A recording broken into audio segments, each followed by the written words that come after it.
o meu nome é Murilo Andrade. Nós somos os idealizadores do primeiro CONA Ordem.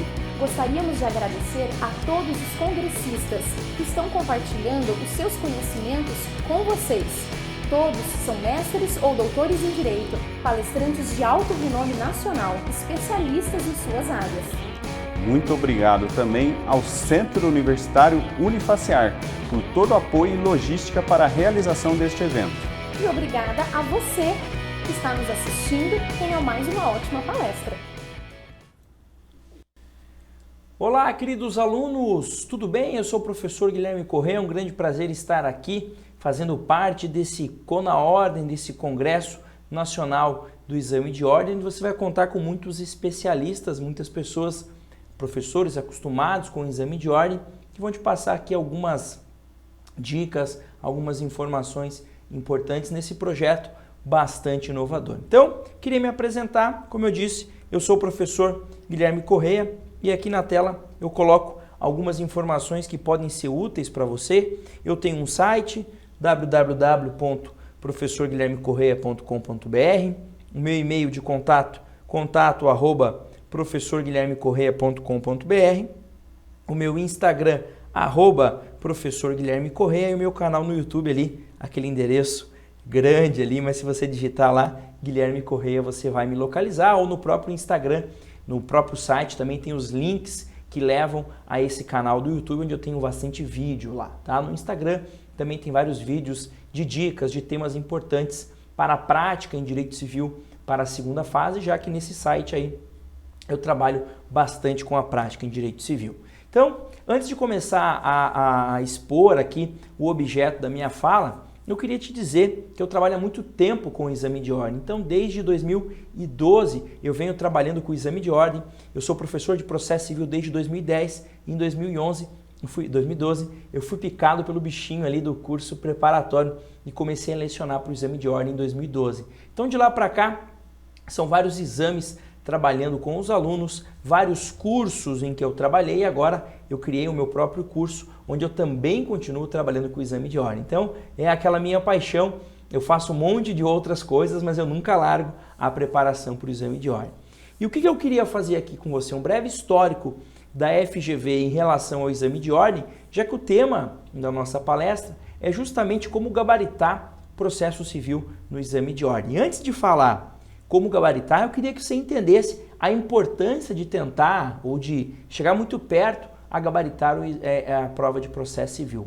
A prova de processo civil, ela hoje conta com 7 questões. É claro que esse número não é um número exato, nem sempre serão 7, porque a FGV ela não diz quantas questões por matéria nós teremos, mas há alguns exames a gente vem tendo 7 questões. Anteriormente tínhamos 6 das 80 questões e agora temos 7 das 80 questões em processo civil. Então, sem dúvida nenhuma, é uma das matérias mais importantes para o exame de ordem. Então, eu vou ter lá 7 questões para te avaliar em processo civil. Ou seja, das 40 que você precisa, 7 são processo civil. Ou seja, mais ou menos, se você parar para pensar lá, que 10% do que você precisa seriam 4, 20% 8, mais ou menos 20% do que você precisa para a tua aprovação está dentro de processo civil. Por isso a grande importância de você conseguir ir bem, de você conseguir gabaritar a prova de processo civil ou chegar muito próximo disso. E aí muitos alunos me questionam o seguinte: professor, para você é fácil falar disso, porque você é professor dessa disciplina, você leciona isso há muito tempo, então seria muito tranquilo para você gabaritar processo civil. Mas para mim, que sou um estudante normal, que tem que estudar várias matérias, por que o senhor acha que processo civil é uma matéria fácil de ser gabaritada? Primeiro ponto, em nenhum momento eu disse que é fácil. Me parece que o exame de ordem não é uma prova fácil. O que me parece mais fácil é a aprovação e não a prova. Quero dizer o seguinte: você não tem concorrência e você tem que acertar na primeira fase 50% da prova, na segunda fase 60%. Eu costumo dizer aos meus alunos que essas notas, 50% na primeira fase e 60% na segunda fase, dificilmente te aprovariam num curso de Direito em que a grande maioria deles tem média 6 ou 7. Ou seja, dificilmente você conseguiria a aprovação na faculdade com as notas que você pode conseguir no exame de ordem. Agora, professor, como é que eu posso trilhar um caminho, construir um caminho, porque de fato é um caminho que você precisa construir para obter a aprovação no exame de ordem? Isso é melhor, para conseguir gabaritar o processo civil no exame de ordem e, consequentemente, chegar mais perto da minha aprovação. Primeira coisa que você precisa conhecer é entender o perfil da tua banca. E quando eu falo em exame de ordem na atualidade, eu falo em FGV, tá? E aqui, ó, eu trago para você um panorama das questões que já foram cobradas pela FGV dentro do novo CPC, que começou a ser exigido a partir do 20º exame. Quero dizer o seguinte, eu não estou me preocupando aqui com o que a FGV fazia antes do novo CPC. Por quê? Porque pós-novo CPC, nós tivemos uma certa mudança de tipo de cobrança. Mas algo a gente não discute. Dessas 73 questões que nós tivemos, desde o momento em que a FGV começou a trabalhar com o novo CPC até o último exame, até o exame aí, o 29º, né? O último exame que a gente teve, agora em 2019, sem dúvida nenhuma, de todas essas 73, apenas uma focou na jurisprudência. E por que isso é importante? Porque muitas matérias, como por exemplo, direito do trabalho, direito penal, processo penal, direito constitucional, direito administrativo, são matérias que também têm uma grande importância na tua prova, por conterem um grande número de questões, mas que não focam apenas na legislação, elas vão além. Então você precisa conhecer o texto legal, mas você precisa também saber o posicionamento jurisprudencial dominante, precisa saber o posicionamento doutrinário dominante. E repito, dentro do processo civil, apesar de a FGV poder fazer isso, poder cobrar entendimento jurisprudencial, cobra-se muito pouco. Repito, das 73 questões avaliadas, as últimas 73, apenas em uma delas nós tivemos a resposta encontrada na jurisprudência. E em todas as demais, a resposta foi obtida por meio da lei, o texto seco, limpo, literal do dispositivo legal. Por mais que tivéssemos alguns casos concretos, né, tentando contextualizar o dispositivo legal, ainda assim a resposta estava dentro do texto legal. Não era uma resposta que vinha da jurisprudência ou que vinha da doutrina. Isso é bom, isso é muito bom para quem está se preparando para a prova. Por quê? Porque quem se prepara para a prova certamente gosta de segurança, gosta de previsibilidade, de tentar imaginar como é que ele deve se portar na hora dos estudos. E aí certamente surge para você, mas espera aí, professor, o Código de Processo Civil é muito grande, ele tem lá mais de 1000 artigos e eu posso ainda ter a cobrança de leis esparsas, procedimentos previstos em leis esparsas. Se eu tivesse que focar o meu estudo, o que você me diria? Olha lá, eu te mostro por meio de estatística. Das 73 questões, apenas 8% aproximadamente, ou seja, 6 questões trabalharam com leis esparsas. Dessas leis esparsas, o que é que a gente teve aqui, professor? A gente teve basicamente Lei da Ação Civil Pública, Lei dos Juizados Especiais, federais e estaduais, e também mandado de segurança. Então, dica número 1 que eu te dou. Se você tiver com pouco tempo para estudar, foque sim o seu estudo nos dispositivos do Código de Processo Civil. Ah, professor, mas teve um exame que caiu 2 questões de leis esparsas. Realmente, isso aconteceu, mas foi um fato isolado, não é corriqueiro. Normalmente, cai CPC. Das 7 questões, normalmente, as 7 estão dentro do CPC. Agora, se eventualmente cair um procedimento de lei esparsa, normalmente é uma questão apenas. E se eu tivesse que te dar uma dica, eu diria o seguinte: das leis esparsas, a que mais aparece é a lei da ação civil pública. Sobretudo, a questão da legitimidade na ação civil pública, quem é que pode propor a ação civil pública e da atuação do Ministério Público lá. Então, basicamente, se você conhecer o artigo 1º até o artigo 5º da Lei da Ação Civil Pública, você resolve quase todas as questões que normalmente aparecem sobre o tema. Mas, repito, legislação esparsa está num segundo plano. Agora, se você tem tempo para estudar, se você quer se dedicar, beleza, avance um pouquinho nos estudos e trabalhe também com Lei de Ação Civil Pública, Lei dos Juizados Especiais, Federais, Estaduais e Fazenda Pública e também Mandado de Segurança, nesta ordem que eu indiquei. Então, Lei da Ação Civil Pública, Lei 7347 de 85, Leis dos Juizados Especiais, 9.099 de 95, 10.259 de 2001, 12.153 de 2009 e, por fim, a Lei do Mandado de Segurança. O que cai? Se cair a literalidade do dispositivo legal. E nessas leis, principalmente a Lei do Mandado de Segurança, atente-se para as questões processuais.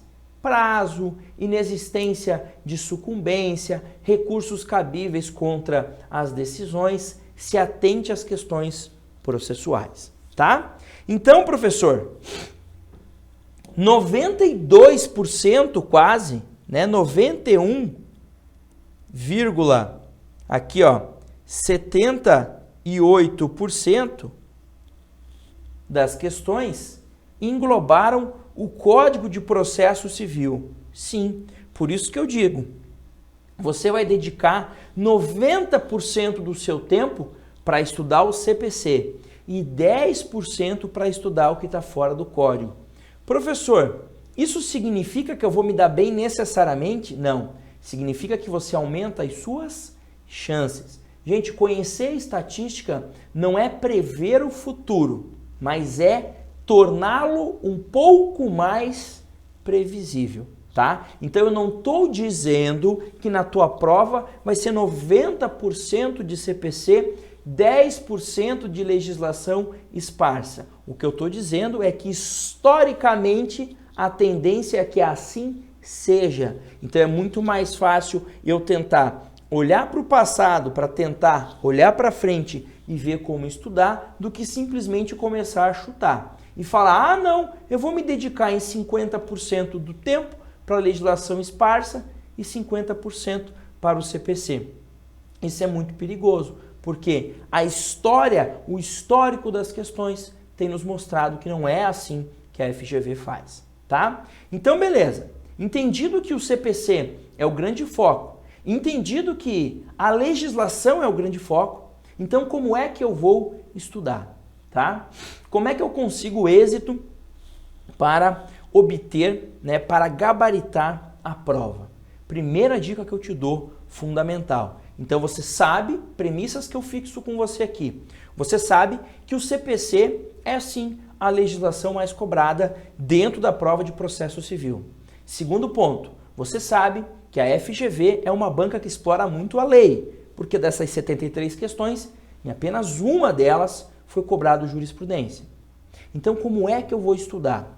Independente de você adquirir ou não um curso preparatório, de você ter lá videoaulas, aulas presenciais para estudar, algo que você não pode, em hipótese alguma, abolir e deixar de lado.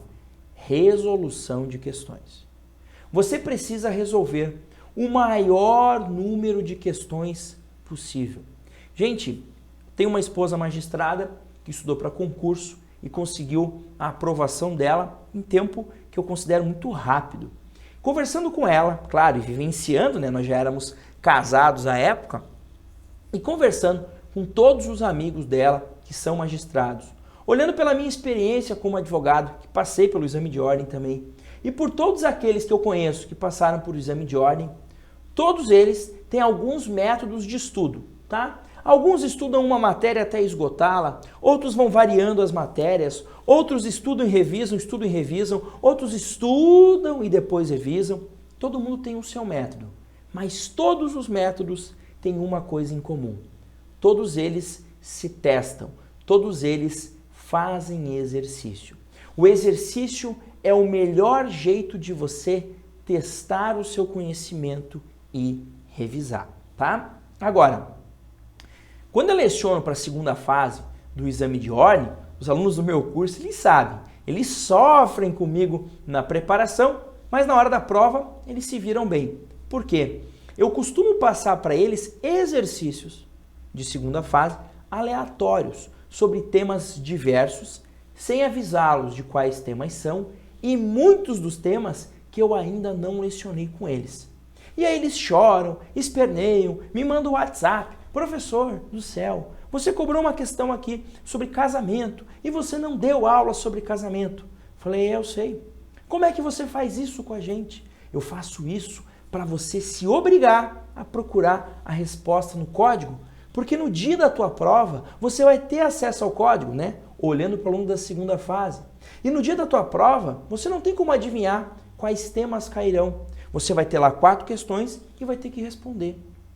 Ou seja, eu estou te mostrando aqui por meio de 50 questões, te preparando para resolver 4. No dia da prova, os meus alunos normalmente saem da prova e dizem, professor, caiu um negócio que eu nunca tinha visto, mas foi muito boa as suas aulas.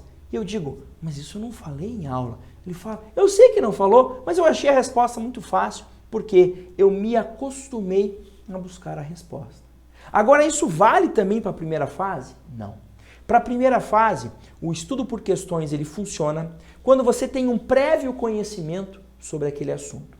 Não adianta você nunca ter lido nada sobre aquele assunto, simplesmente vai lá e faz as questões. A tendência é, 1, errar tudo e sem saber por que errou. 2, acertar no chute, o que é pior do que errar. Porque quando a gente acerta no chute, a gente acaba achando que sabe, não volta para ver aquele conteúdo e aí quando aquilo cai de volta, a gente acaba errando. Então, como é que eu te aconselho a estudar questões? Imaginemos que você tenha lá adquirido um curso preparatório ou tenha aí um material em PDF ou tenha um livro que você gosta de estudar. Como é que eu te aconselho? Estuda aquela matéria,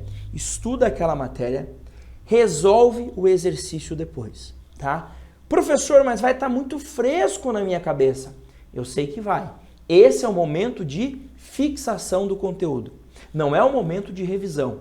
Então você estudou a matéria durante 1 hora, por exemplo, e o tema era recurso de apelação. O que você vai fazer? Você vai entrar aí num site, tem vários na internet, que tem questões para estudar. Pegue as últimas questões da OAB sobre apelação. Resolva todas.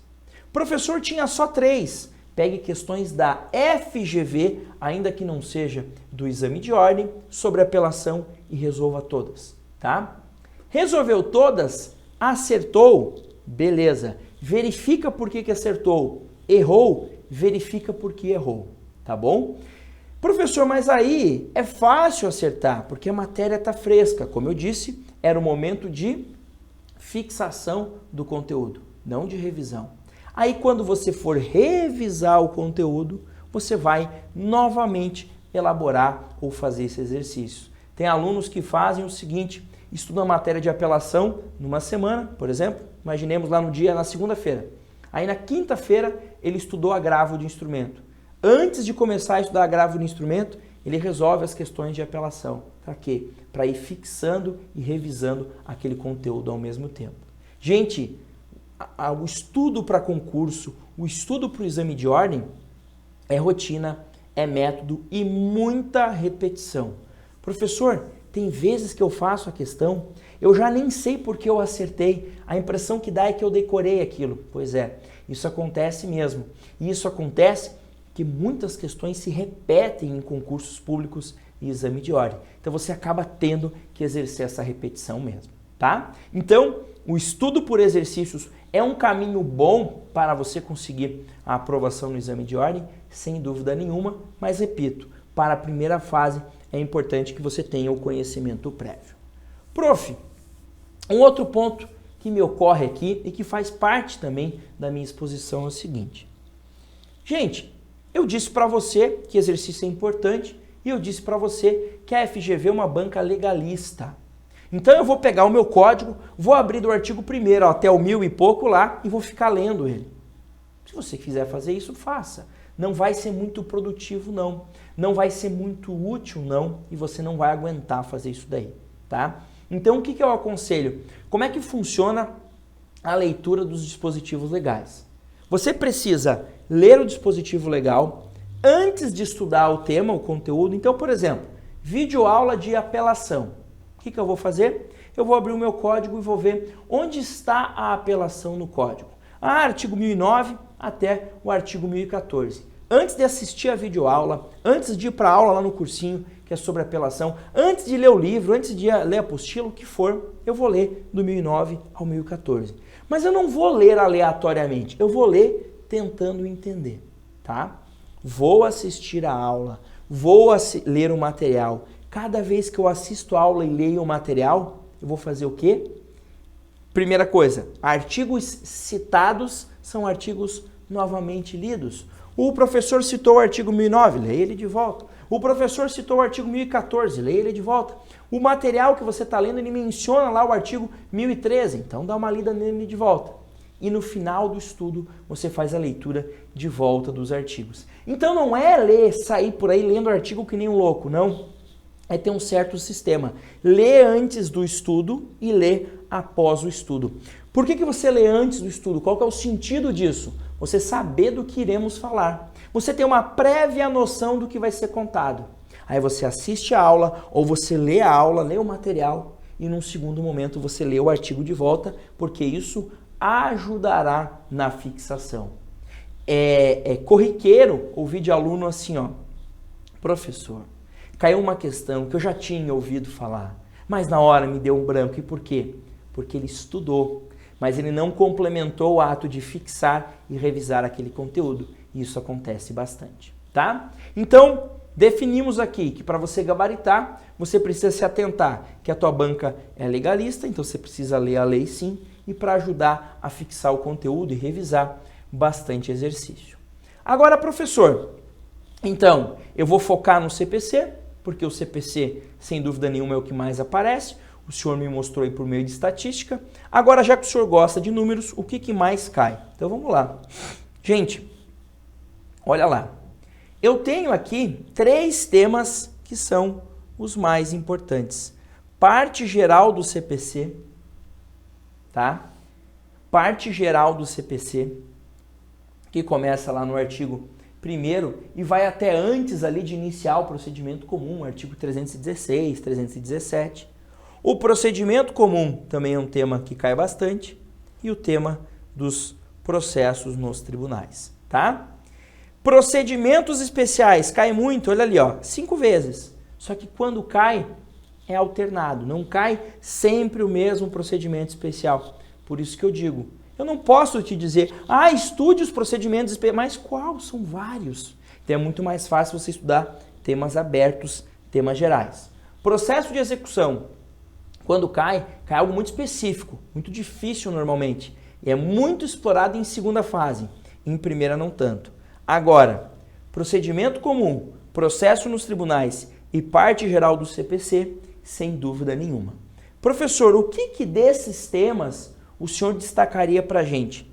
Na parte geral, eu destaco basicamente 3 assuntos. O tema das partes e procuradores, o tema dos atos processuais, 4 assuntos. O tema dos atos processuais, não, 3 assuntos. Partes e procuradores, atos processuais e tutela provisória. São os campeões de incidência. Então, atos processuais, partes e procuradores, atos processuais e tutela provisória. Temas que caem bastante. Do procedimento comum ali, sem dúvida nenhuma, improcedência liminar do pedido, contestação e audiência de conciliação e mediação. São os temas que mais aparecem, tá? E no processo nos tribunais, também sem receio nenhum de errar, recursos, tá? Recursos caem bastante. Então, apelação, agravo de instrumento, são os campeões de incidência. Então, gente, se você seguir esse roteiro, se você seguir esse caminho, seguir essa estatística, se pautar muito pelo estudo a partir de questões e leitura do texto de lei, a sua chance de conseguir chegar perto das 7 questões ou até mesmo obter as 7 questões da prova de processo civil aumenta bastante, tá? Então, era isso que eu tinha a passar para vocês aqui nessa breve exposição. E lembrando, eu deixo aqui os meus canais de contato, o site www.professorguilhermecorreia.com.br, o e-mail contato@professorguilhermecorreia.com.br e o Instagram também, @professorguilhermecorreia.